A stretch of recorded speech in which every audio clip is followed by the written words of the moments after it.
Bapa di surga, selamat siang Tuhan Yesus. Selamat siang Roh Kudus, kami mengucap syukur pada siang hari ini. Anugerah-Mu yang terbesar dalam hidup kami. Kami bangga di dalam Yesus Kristus yang kami sembah. Kami mengucap syukur kalau nama kami sudah tercatat dalam buku kehidupan kerajaan surga. Kami yakin dan pasti ya Tuhan, kalau kami mati kami pasti masuk surga. Kami tidak ragu lagi sebab Engkau Tuhan kami, Engkaulah Raja kami, Engkaulah segalanya bagi kami ya Tuhan. Terima kasih atas anugerah-Mu yang besar bagi kami. Terima kasih kebaikan-Mu ya Tuhan. Terima kasih Engkau luar biasa dalam hidup kami ya Tuhan. Kesempatan yang Kau berikan kepada kami pada hari ini, waktu tempat yang Kau berikan, terima kasih ya Tuhan.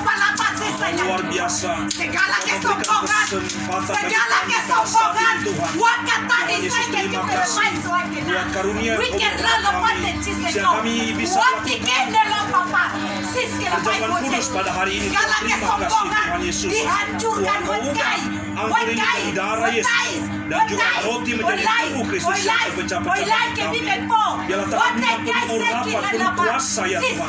Kau ubah anggur ini menjadi darah Yesus yang berkuasa. Layakan kami ya Tuhan Yesus perjamuan kudus pada hari ini. Terima kasih Yesus. Terima kasih Roh Kudus. Biarlah Roh Kudus-Mu terus berkarya, beracara di tempat kami di tempat ini. Terima kasih Roh Kudus. Kau luar biasa, Kau dahsyat dan ajaib.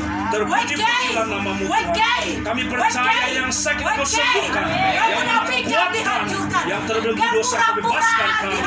Terima kasih Tuhan, terima kasih Roh Kudus. Kau luar biasa, Kau Tuhan yang kami sembah. Engkaulah segalanya bagi kami, Engkaulah Tuhan kami, Engkaulah Raja kami. Kami siap perjamuan kudus pada hari ini. Dalam nama Yesus kami berdoa, segala ikatan-ikatan iblis, setan-setan apapun yang putuskan semua di dalam nama Yesus. Terpujilah Tuhan Yesus Kristus. Haleluya, haleluya. Yang siap masuk dalam perjamuan kudus, kita sama-sama katakan amin.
Kesempatan bagi kami memberikan waktu bagi kami bersekutu dengan Engkau Tuhan.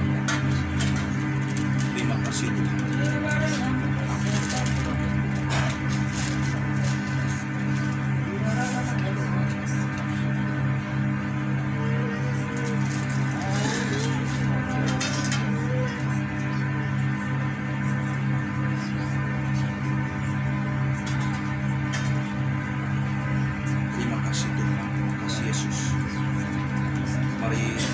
kita masuk dalam perjamuan kudus.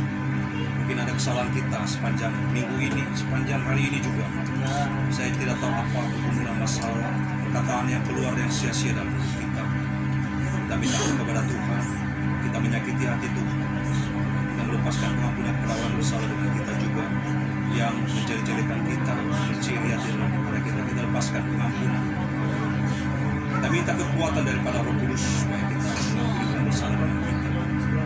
Oh haleluya, saya percaya kalau kita mengakui di hadapan Dia, Tuhan hadir, Tuhan Maha Besar dan baik, Dia mengampuni segala kesalahan kita mengakui di hadapan Tuhan. Terima kasih segala dosa kesalahan kami. Apakah tidak ada perbuatan pikiran kami sia-sia, sengaja tidak disengaja Tuhan menyakiti hati-Mu Tuhan, ampuni kami, masuk kami dengan nama Yesus, layakan kami Tuhan, ampuni kami sengaja tidak disengaja. Bapa terima kasih kami yang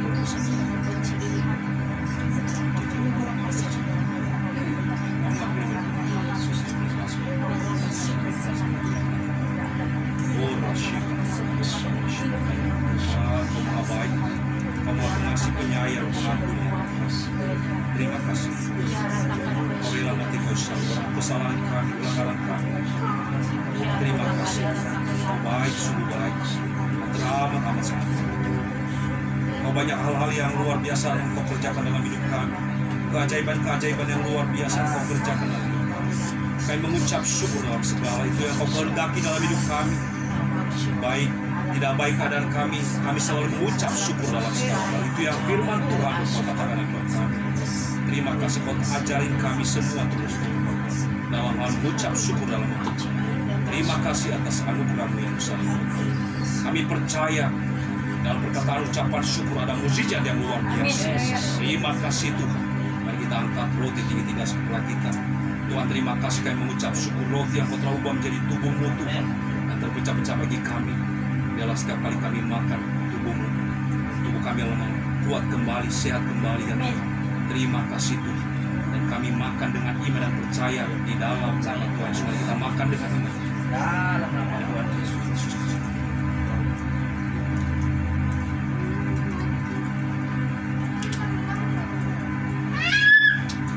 Terima kasih anggur Tuhan.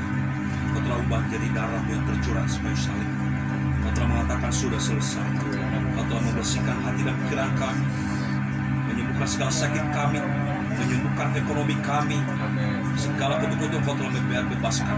Kami mengucap syukur Tuhan, dan kami sambut dengan iman dan percaya di dalam nama Tuhan Yesus. Mari kita minum dengan Tuhan.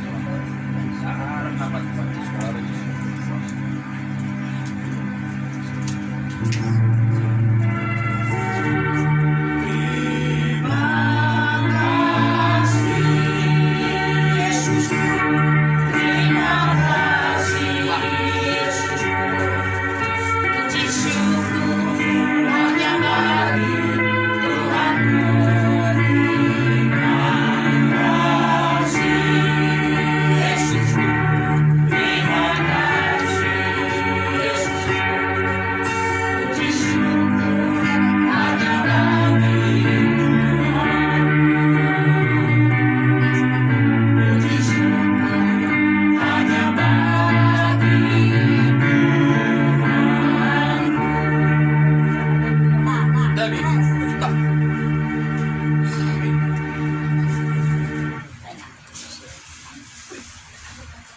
Langsung aja kita dengarkan firman Tuhan. Pak Johan. Iya langsung. Mari kita malam kita berdoa. Terima kasih Bapak, kami mengucap syukur pada siang hari ini. Saya dalam persekutuan ini yang sudah Kau beli dengan darah yang mahal. Kau hadir di sini Bapak, dan Roh Kudus untuk memberikan penguatan, penghiburan, pencerahan, akan memberikan kesembuhan bagi tubuh jasmani Bapak. Terima kasih Bapak, biarlah anugerah-Mu terus berlimpah dalam kehidupan kami. Buka pikiran kami dalam nama Tuhan Yesus, agar kami memahami kebenaran firman Bapa yang menjadi pedoman hidup beriman kami sebagai orang percaya. Bukan yang lain Bapa. Firman-Mu adalah kebenaran yang memberikan kemerdekaan bagi setiap orang yang percaya padanya. Terima kasih Bapa, terima kasih Bapa. Kami mengucap syukur dan berdoa di dalam nama Sang Penebus kami yang hidup, Tuhan Yesus Kristus. Mari semua percaya, sama-sama kita katakan amin. Oke, salam semuanya. Saya pindah ya biar lebih seimbang ya. Oke. Ya.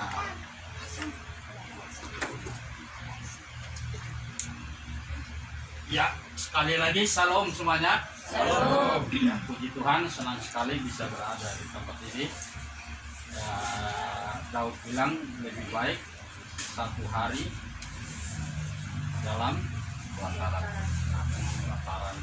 dalam hadirat Tuhan ya, daripada 1000 hari di tempat lain yang ada gunanya sia-sia. Ya, beruntunglah kita yang selalu berada di dalam hadirat Tuhan setiap hari dalam kehidupan kita. Ya, kita buka dulu ya. Matius pasal 4 ayat 23 sampai 25. Matius pasal 4 ayat 23 dan 25 sampai 25. Yesus mengajar dan menyembuhkan banyak orang.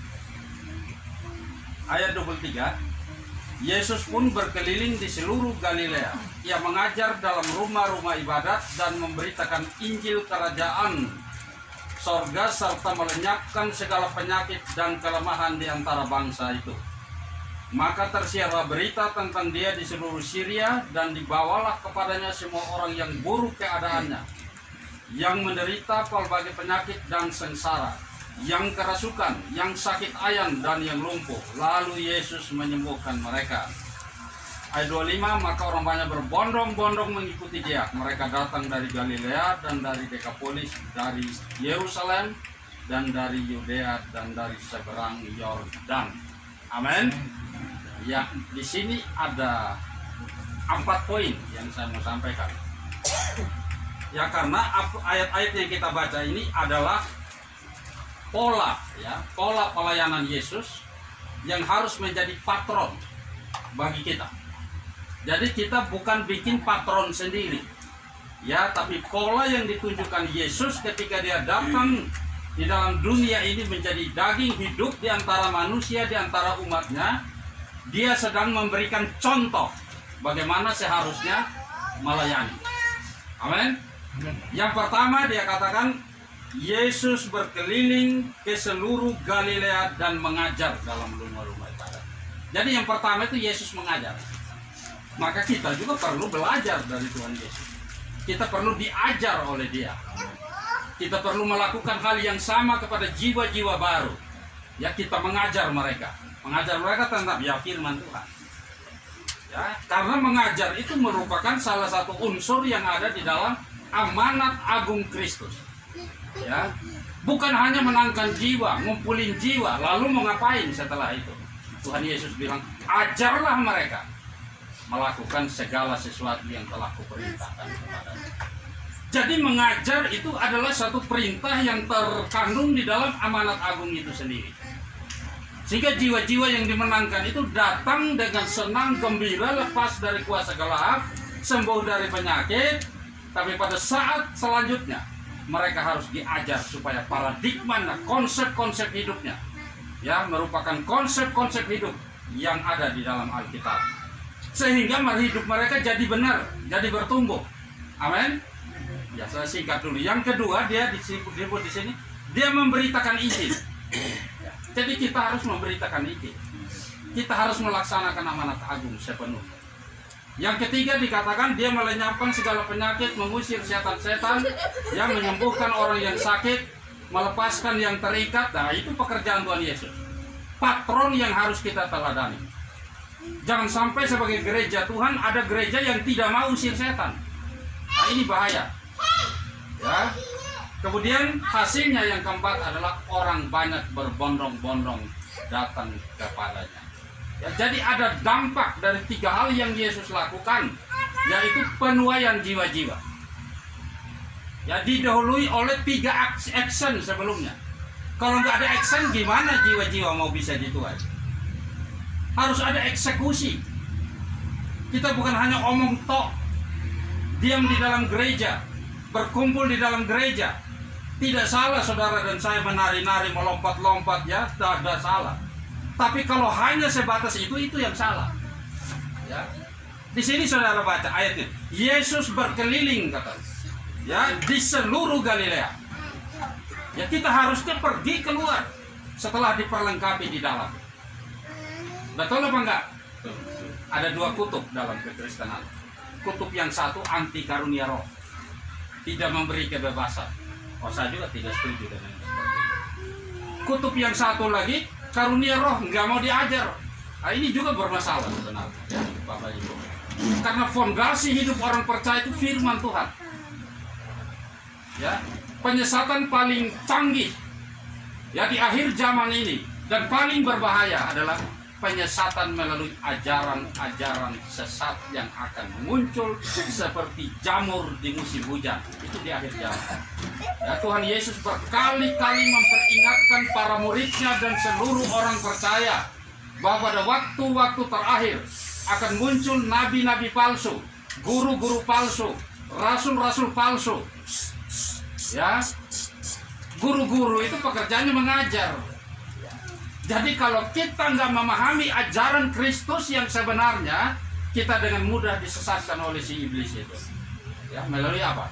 Pengajaran. Masuknya di gereja, saudara-saudara. Saya baru mengadakan KKR. Ya, sebagian besar terjadi manifestasi, bahkan ada ketemu Lucifer ada di situ. Anak-anak sekolah teologi yang notabene bakal mengajar umat. Ya. Jadi setan Lucifer akan bilang seperti ini. Kamu jadi worship leader nggak apa-apa. Kamu jadi pengkhotbah pun nggak apa-apa. Betul nggak? Nggak apa-apa. Ya. Kamu jadi apa? Rajin baca firman nggak apa-apa. Yang tidak boleh satu, lahir baru. Makanya saya menekankan kelahiran baru merupakan tonggak pertama ketika seseorang berpindah dari kegelapan kepada terang, dari kuasa maut kepada hidup. Tonggak pertamanya adalah lahir baru. Kalau enggak lahir baru, lupakan kekristenan. Semua itu hanya formalitas. Ya. Firman menjadi ya dan amin bagi orang yang lahir baru atau bagi anak-anak. Ya, kalau enggak, saudara tidak mendapat bagian di dalam. Melihat aja enggak, apalagi masuk. Amin. Ya, itu karunia roh itu, wah, sekarang luar biasa, saudara-saudara. Ya, tapi kita hati-hati juga ya, jangan kebablasan. Ingat nasihat para rasul, Rasul Paulus terutama. Jemaat di Korintus itu kacau dalam karunia roh. Maka ditertibkan. Caranya bagaimana? Baca Alkitab. 1 Korintus 12 dan 14. Bapak Ibu akan ketemu di sana. Ya, yang bernubuat aja itu diatur. Dalam pertemuan ibadah 3 orang dibatasi. Ya, dan harus ada yang menafsirkan. Kalau tidak ada bagaimana? Kata Rasul Paulus, hendaklah ia berdiam diri. Jadi Roh Kudus itu menghendaki suatu ketertiban dan damai sejahtera. Ya, jangan sampai ini lagi berdoa di sana hantam nubuat kencang-kencang. Itu kacau namanya. Ya, kita mengindahkan dan saya tunduk sepenuhnya kepada kuasa firman. Saya. Ya, karena itu yang jadi pedoman. Para rasul telah mengajar ini, mengatur semuanya. Ya. Nanti kalau semua berebutan ngomong, bagaimana jadinya persekutuan ini? Kita nggak jadi contoh. Kalau di internal oke lah, maka saya membagi 2, saudara-saudara. Kalau yang model begini nggak apa-apa di internal. Tapi kalau di umum, konteksnya di mana ada orang asing yang bakal hadir, atau jiwa-jiwa baru yang bakal hadir, dia akan kaget luar biasa dan kapok ikut di persekutuan yang seperti itu. Benar apa enggak? Ya, saya sudah ulang-ulang ketemu. Kenapa enggak ada? Takut Pak, katanya. Ya, jadi harus diatur dalam konteks internal kita bermanifestasi dengan bebas, tapi dalam konteks yang lebih umum kita harus lebih tertib di situ supaya jadi contoh yang baik bagi orang-orang. Jangan sampai kita berebutan ngomong, ada yang nubuat, ada yang teriak bahasa roh. Siapa yang mau didengar? Ada yang sedang berdoa. Ya, siapa yang mau didengar kalau model begini? Amin.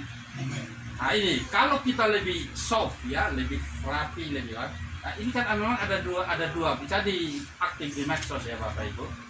Ya, golongan-golongan yang lain menghendaki keteduhan. Ya, bahkan saya saudara-saudara sudah 9 bulan lebih saya bermeditasi. Ya. Meditasi itu dia lebih tenang bawaannya. Nah, itu ada kelompok gereja seperti itu. Makanya kalau ketemu yang begini dia nggak mau. Dia stres, dia lihat model seperti ini. Tapi ada lagi yang sisi lain maunya seperti ini gitu. Kalau seperti itu dia nggak mau gitu. Nah jadi gimana caranya? Nah itu tadi yang saya sampaikan. Kalau untuk konteks kita sendiri silakan sebebas-bebas. Memang tempatnya di situ. Amin. Tapi kalau di luar, di mana kita ketemu orang-orang lain, jangan kita menjadi batu sandungan bagi mereka. Itu maksudnya. Ya. Jiwa-jiwa baru yang mau datang saking kagetnya dia nggak mau datang lagi, saudara-saudara. Anda lihat ini, benar gak Pak Andi? Nggak mau datang lagi. Kacau persekutuan, kacau ibadahnya. Ya, jadi ini perlu saya sampaikan supaya jadi perenungan bagi kita semua, karena kita bergerak ke depan akan ketemu dengan banyak orang, ketemu dengan banyak versi-versi ibadah. Ya. Ya karena itu kita harus bisa menempatkan diri dengan bijaksana supaya jadi berkat, itu maksudnya. Bukan melarang, ya jangan salah kaprah. Amin. Ya di pentahiran juga sama, ada etikanya. Nanti mau pentahiran bayar. Ada etikanya dalam pentahiran juga. Bukan kita main hantam kromo lalu nanti jadi batu sandungan bagi orang lain. Ya. Mohon maaf, ini direkam nggak ini? Direkam. Ya. Apa dihentikan? Hah? Apa tidak direkam? Boleh, coba dihentikan sebentar Pak. Siap. Ya. Ada hal-hal yang sensitif, nanti jadi masalah di luar ya, kalau kebenaran di luar. Sudah banyak. Penonton Agen Television, inilah bagian akhir dari program kita, karena memang Tuhan berkata-kata di dalam segala hamba-hambanya, dan kita akan hentikan di sini karena memang pekerjaan kuasa Tuhan akan sungguh-sungguh bisa apabila dengan kerendahan hati, dengan tolong dan sungguh kita akan akhiri di ruangan lantai 1, karena di sana ada hal-hal yang membuat lebih sempurna. Mari kita sana.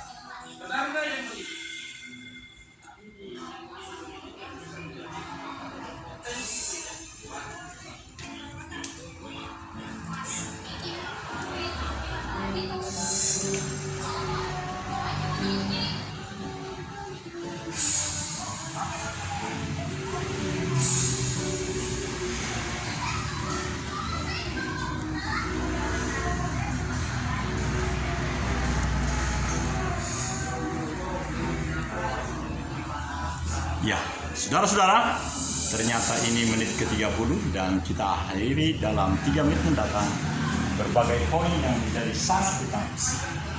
Yang pertama adalah yang melayani firman hari ini begitu sangat berharisma dengan model yang sangat rapi, usia tentu lebih muda dari saya 65, tetapi dengan sangat penuh dengan keindahan. Beliau mengatakan, direkamkah ini? Saya jawab, direkam. Dan oleh karena itu beliau memohon untuk tidak direkam. Karena itu kita akhiri di sini dan kita percaya pekerjaan Yahweh Elohim sungguh-sungguh terasa dari segala silaturahmi, komunikasi, bahkan kehadiran kita di tempat ini. Setelah hampir saya rasa saya sebagai hamba Tuhan sejak perkenalan dengan Profesor Dr. Iping Mulyadi, idola yang memang menjadi sangat sentral dalam benak saya yang terdalam bahwa orang ini adalah orang yang mempunyai sesuatu yang sangat bermakna, dan itu yang menjadi doa kami di depan, agar Profesor Emeritus Ipin Nuryani, Dr. Ipin Nuryani, Ibu Maria, dua pribadi yang sempat menjadi pendiri, salah satu dari 4 atau 3 orang pendiri dari Gereja Bethel Pembaruan Jemaat. Di kala itu pelayanan sangat berglori, dan hari-hari terakhir ini, saudaraku, keadaan beliau yang semakin perlu kita dukung dalam doa.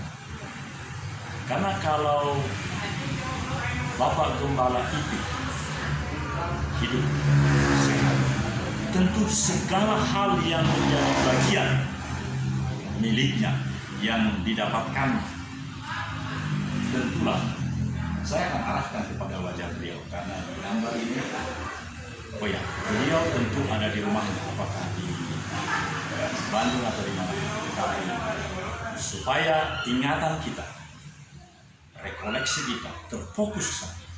Saya akan arahkan kamera ini kehadiran beliau, dan saya akan pakai lampu karena ruangan ini